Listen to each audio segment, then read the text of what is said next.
South African white refugees have now been given asylum in the land of the free by the orange man in office. So, if you have been on the news lately, then you know that Donald Trump has signed an executive order offering asylum, or rather giving a place for refugees to the white South Africans. So he's basically saying that white South Africans have no place to stay right now. So he's making a portion of the land of the free an asylum, or a part where they can just reside in as refugees.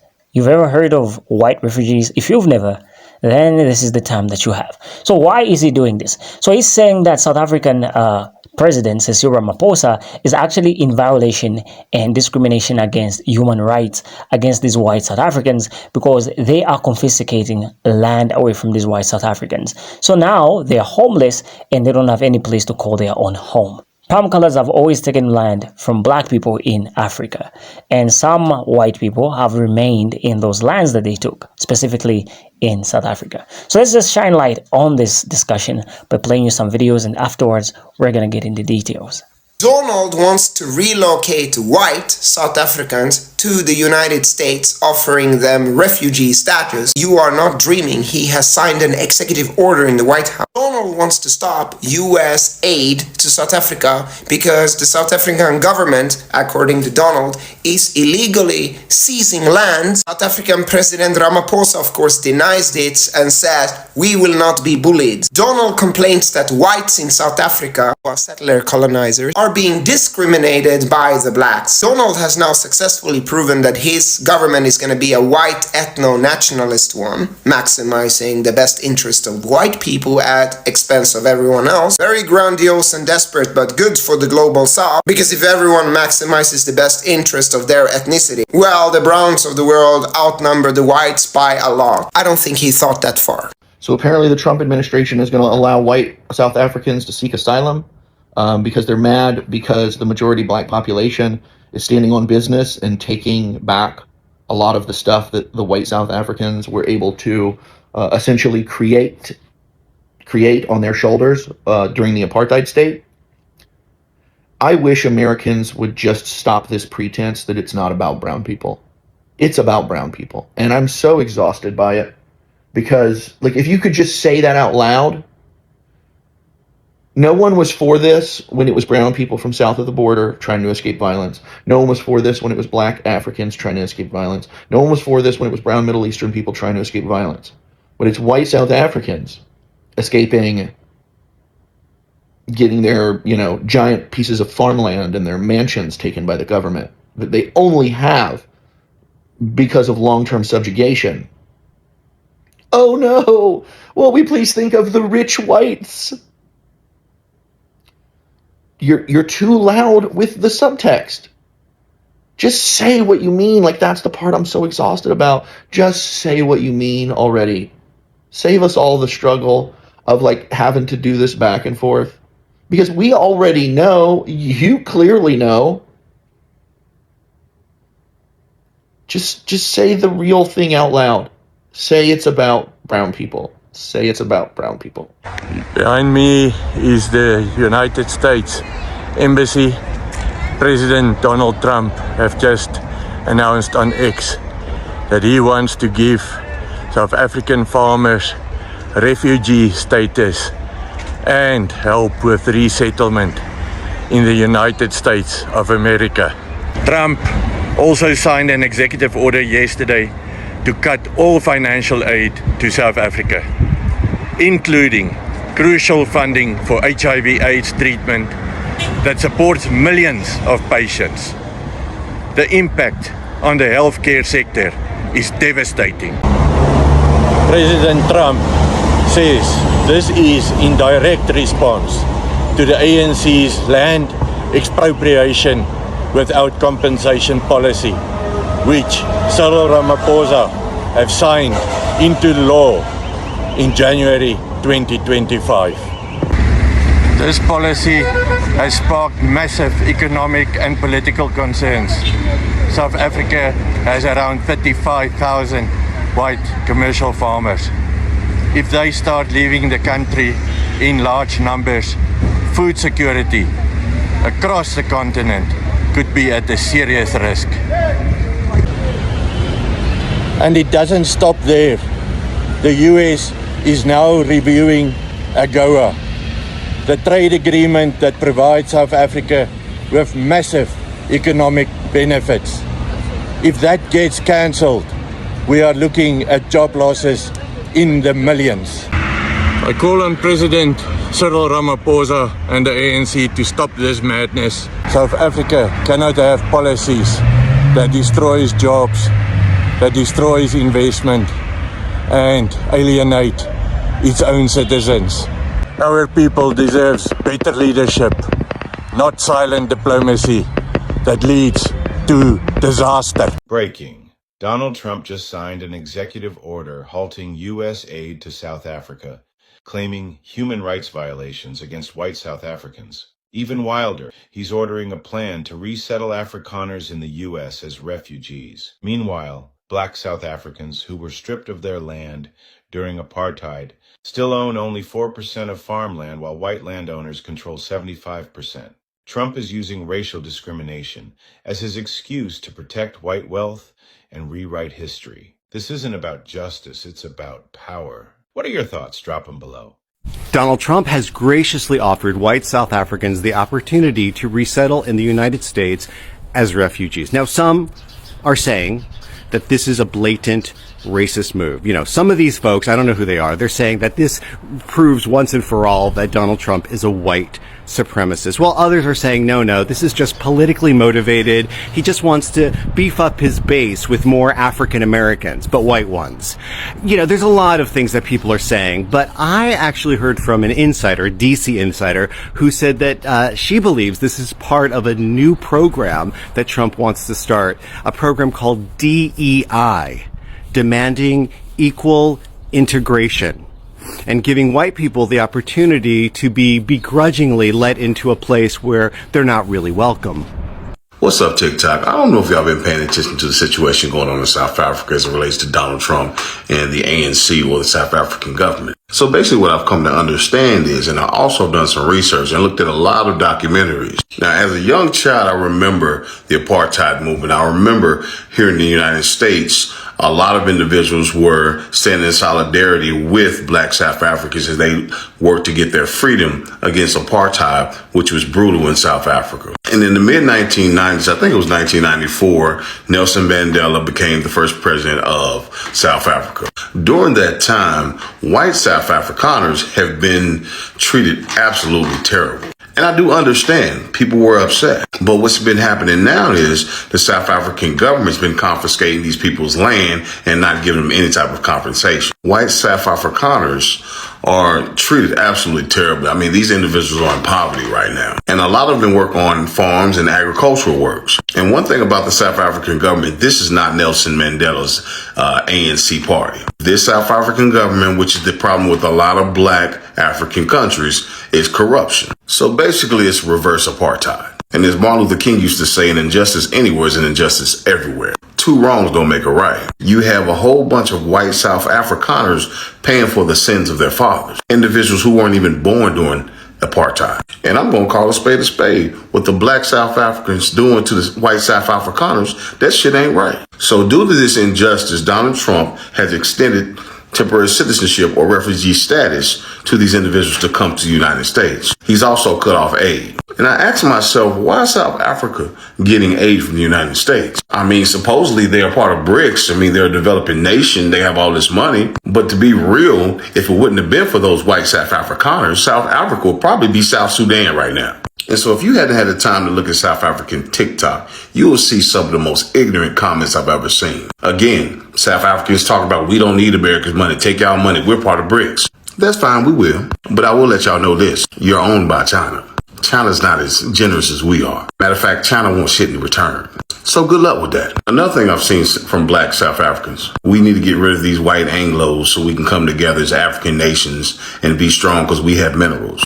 South Africa, you've had minerals for years. The problem, again, is corruption. And I think that's the Achilles heel as it relates to black people in general. We can't get along. I think the only African person in history who was able to bring black people together, and that was Mansa Musa. And he had to fight and kill half of us to make it happen. But I welcome that.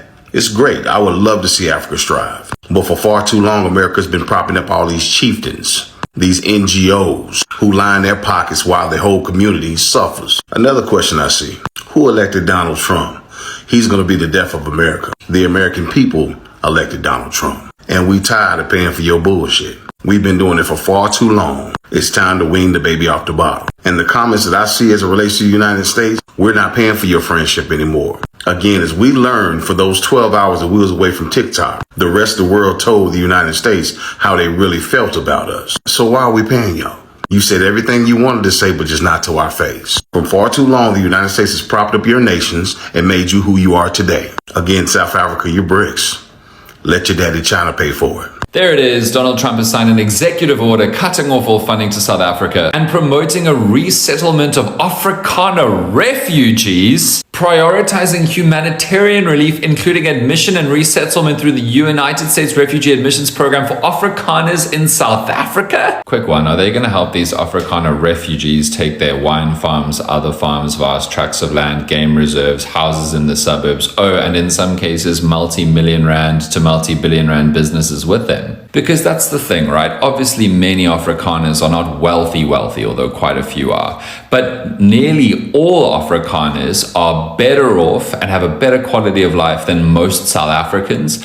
And many Afrikaners would have a worse quality of life were they to move to America than they have here. I'm presuming that the US is not going to take their domestic workers with them. It's honestly hilarious and it's fact-free stupidity, because if it is race-based discrimination, then why is it only Afrikaners? Am I not eligible as a poor downtrodden refugee? My heart bleeds. It's obviously also revolting because, as we know, refugees are people who have had to genuinely flee for their lives because their lives and their possibility of life in their home places has been destroyed by a war from genuinely violent, life-threatening persecution. Whereas white South Africans, Afrikaans and English have benefited, been blessed by hundreds of years of economic engineering premised on the vile exploitation of people of color. And since the end of apartheid, have been allowed to keep all of the fruits of those unjust blessings, which is why the vast majority of white South Africans, Afrikaners included, have not fled the country. You know, the way refugees do. And it is also just deeply racist because the United States of America has cancelled or frozen any processes for asylum seekers from countries involving people of color. And yet they're making a special exemption for Afrikaners from South Africa. Those are the only people they will give refugee status to. We thought the refugee programs are on hold, but I guess there are some exceptions. Yesterday, Trump ordered the US to prioritize refugees from South Africa from European descent. Apparently, these people are being discriminated and their lands are being taken by the South African government.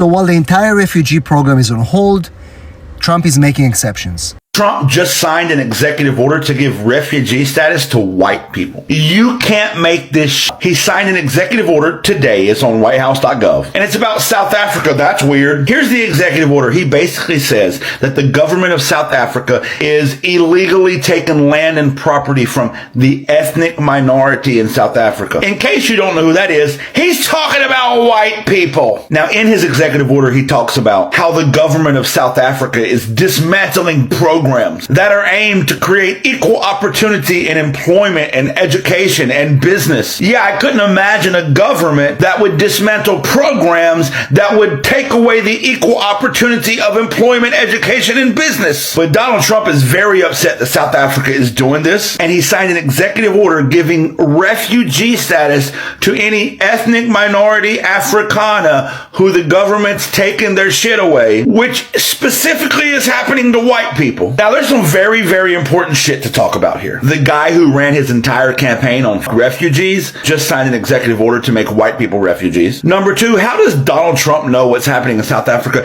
In fact, why is America First Donald Trump so concerned about what's happening in South Africa? Oh, I gotta guess the real president is concerned about it. That's why. But thirdly, and most importantly, he literally talks about in this executive order how it is egregious that they are dismantling these programs to create equal opportunity in employment, education and business, which is the same thing he's doing here. So what does that mean? That means that Donald Trump understands that diversity, equity, and inclusion in America is necessary because of white supremacy. He don't give a fuck. Also understands that white people in South Africa stole and hoarded resources during apartheid, and the government simply taken stolen back. But he don't like that because white supremacy. So this should tell you two things definitively. Number one, President Musk is in charge. And number two, during the campaign when he was talking about immigrants, clearly, as we all said he was only talking about non-white immigrants. Now, let's talk about how did these palm coloreds take land from South Africans. So it all happened during the colonial era, the apartheid era, and the post-apartheid land reform era. So during the colonial era, European settlers, mainly the Dutch and Boers and the British, began arriving in South Africa in the mid-17th century, where they established farms or settlements, often displacing indigenous populations. So they settled in South Africa and had these farms or settlements, and the original people of that land were chased away from their original land. So Cyril Ramaphosa is like, hell no, I'm not going to sit here in office and just watch this historical moment being repeated over and over, so I got to do something about it. Because if you're familiar with these discussions, then you know that in South Africa, we've always heard those discussions about how palm coloreds are in just violation of the people that are indigenous to that land. So Cyril Ramaphosa is kind of just like saying, nah, this land is for my people. Now, the other reason, or the other way that palm coloreds took land from black people in South Africa is through the apartheid era. Now, in the 1930s, Native Land Act was a significant turning point. This law restricted black people from South Africa to owning only 7% of the land, and it later increased to 13% of the land. With the 1936 Native Trust and Land Act, that's where this whole thing took place. So the apartheid government forcibly removed black families from their own land and relocated them to some place, like some homelands or townships, and they just removed them from their original lands. Because like South Africans, my brothers from South Africa and sisters from South Africa, yeah, like they're jovial people, but you gotta understand their history. They don't own the majority of the land. So Cyril Ramaphosa is just kind of like putting that in the past. Like just trying to make things right. Just as the Trump train is doing in the land of the free. So there's that. And then the third reason is post-apartheid land reform. So after the end of the apartheid in 1994, the South African government initiated a land reform program to address historical injustices. All right. So these programs included restitution, redistribution, and tenure reform to ensure equitable land ownership. So it's kind of like progressed since that time. And now just Cyril Ramaphosa is kind of like just bringing that whole vision to light. I don't know. Are you going to blame him for like just looking after his people? Because even palm coloreds are saying that the Trump train is doing a pretty good job. So, but you tell me what you think. Now, what are the details involving what the Trump train said, and why is he signing this executive order? So Cyril Ramaphosa emphasized that the land expropriation law is a constitutional measure aimed to addressing historical racial inequalities in land ownership. So that pretty much means that he's addressing that inequality that took place in history. It's just kind of like being the solution to all that. People lost their lands unjustly, in ways that palm coloreds just forced themselves on these lands. So he's just kind of being like the bridge to bringing that land back to them. So the response that Donald Trump gave is more of a claim, right? He's saying that it's a land confiscation. That means that they are just forcing themselves on these palm-colored farmers and these people that are living in these palm-colored settlements, right? The government of South Africa is kind of like forcing themselves. They're not supposed to do that. They're in violation of human rights, like this and that. So South Africa has refused. They are saying that they are just doing this following the law, and it's not about any land grabs, or it's just happening by a legal process to promote social justice and equity. But what do you think about that? Do you think that South Africa is kind of like in violation of the law and all that? Because South Africans have denied, any claims of forcibly taking land without compensation. So they're kind of like saying they have compensated these palm coloreds, because mind you, these are farms. These people have benefited from these farms. They've created businesses and generational wealth. So at the end of the day, they have enough money to like go to the land of the free and even just buy other lands. So why are they not doing that? Now, the Trump train is just making this thing a whole big situation where it's not even supposed to be like the way it is right now. But you leave your thoughts in the comments and just let me know what you think about this whole situation. Now, just to summarize it all, let's get into the deep details about everything that took place. So the president of the United States on Friday directed government officials to prioritize the resettlement of South Africans of European descent through the U.S. Refugee program, which he suspended during his first day in office. Now, how did he do this exactly? Here comes the executive order that the Trump train signed. Now, the problem with this executive order is this executive order accuses South Africa and its government of discriminating against Afrikaners, right, the palm colors, an ethnic group in South Africa made up of descendants of European colonists, mostly from the Netherlands, who first arrived in South Africa in the 1600s. You got to know your history. So in the 1600s, they reached South Africa and immediately not really immediately, but they started taking land away from the South Africans. So Cyril Ramaphosa is just saying, this is our land. They never paid for it. So we need some form of compensation. So you tell me, do you think this is right? Because now the implications of South Africa doing this, the Trump train is just cutting funds, like everything that's going on right now, cutting US aid and the funding that was going to South Africa, that has also been cut. Now, until the 1990s, palm-colored South Africans of European descent ruled South Africa, enforcing brutal systems of apartheid against the black people of that country. So the Trump train alleged in his order that palm-colored South Africans are now the targets of oppression by the country's government, citing a law that U.S. Conservatives, like the Trump train advisor, who, the billionaire, Elon Musk, well, he said that South Africans allow this racially motivated seizure of lands from palm coloreds who are rightful owners of that land, right? He was born in South Africa, mind you. So he's saying this, saying that South Africa is just, out of its, it's cuckoo now. And they're just taking land from these palm coloreds in a racially discriminatory manner. Now, you got to know that Elon Musk's dad did also own some portion of land there in South Africa, a settlement, a farm. And that's where this billionaire got some of that money to fund his projects. You would think that a self-made billionaire is actually self-made, but he's actually just had some money from his parents. So you let me know. Anyways, this is not about him being self-made or not. Now, the South African government has strongly denied any land confiscations or any racially motivated discrimination. They are saying that the law is being scrutinized that targets land not being used or not serving the public interest. All right, so in his order, the Trump train has instructed the Secretary of State, Marco Rubio, and Homeland Security Secretary Kristi Noemi to prioritize humanitarian reform, including admission and resettlement through the United States Refugee Admissions Program for Afrikaners in South Africa. These people are the victims of unjust racial discrimination, he said. All right, so that U.S. aid that was going to African countries and any land that is experiencing civil war, he's saying that this money is better redirected to helping our own people, palm-colored people. So I don't really know how this government is going to look in the next 5 years or 10 years. But if it continues like this, I bet it's only going to be occupied by palm coloreds. I'm just saying. But what do you think with everything that I've told you right now? Do you think that South Africa is being fair? It's fighting for its people and just giving back the land of its people to its people? Or do you think that the Trump train is right in this, by cutting down that funding? But at the same time, the South African president and some South African officials have said that him cutting that funding is actually a good move. It's going to motivate Africans to work for their own things, like they're going to create their own companies and businesses. So he's saying that it's better like that because we are not helping the land of the free pay taxes. With that being said, we've come to the end of our breakdown. Now, I'll see you in the next video. Like, share, and subscribe.